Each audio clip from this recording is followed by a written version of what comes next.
New developments in an ongoing 7 News I-Team investigation into dangerous chemicals being spread on U.S. farmland. Senior investigator Lisa Fletcher joins us now to talk about one Virginia lawmaker's efforts to set limits on those forever chemicals that could pose a threat to our food supply.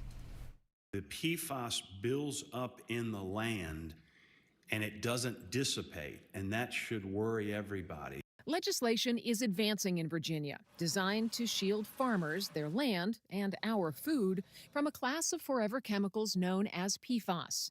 Its architect is State Senator Richard Stewart. I don't want farmers to unwittingly ruin their land, and I want this to protect public health. Stewart's original bill would have required sludge, fertilizer made from human waste, often containing high levels of PFAS chemicals, to contain none. That language got rejected. We have reached a compromise that I'm not happy with, but I will tell you it's a good place to start. Stewart's updated bill allows PFAS limits that are hundreds and, in some cases, millions of times higher than what the EPA allows in drinking water. But he did secure some critical provisions, requiring sludge to be tested for PFAS chemicals, the data collected, and disclosed to farmers. And in my discussions with the farmers, they just didn't know. They had no idea they were putting what they considered to be a good soil amendment. They were also putting pretty significant toxins in as well.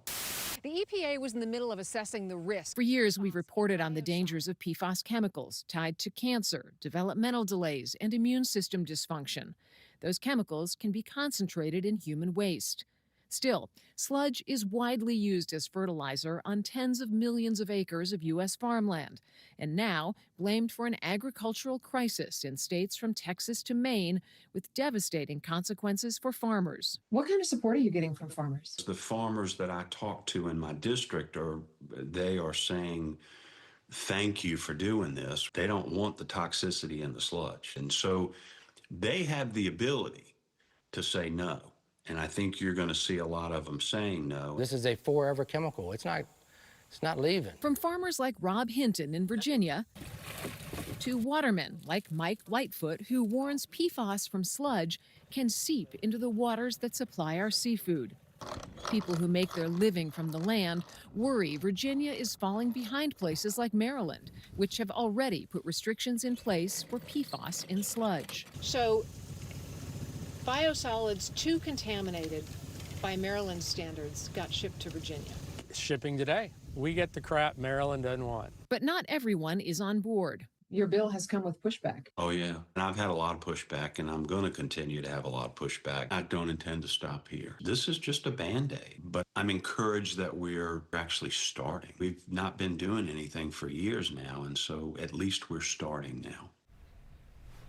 There are 2 weeks left in the Virginia legislative session, and Stewart is confident that the bill will pass. We're going to be tracking its progress really closely, Scott. Yeah, these stories continue to be more and more intriguing and interesting and worthy of our attention. Have any other states taken action on this one? Yeah, 2 states have banned PFAS sludge for use on the land, as we're seeing more examples of farmers who've had to give up their livelihoods, euthanize their dairy cows and cattle herds because of high levels of PFAS in their milk and meat. Farmers are even facing health issues themselves that they believe are tied to long-term exposure to this contaminated sludge that they thought was just cheap fertilizer.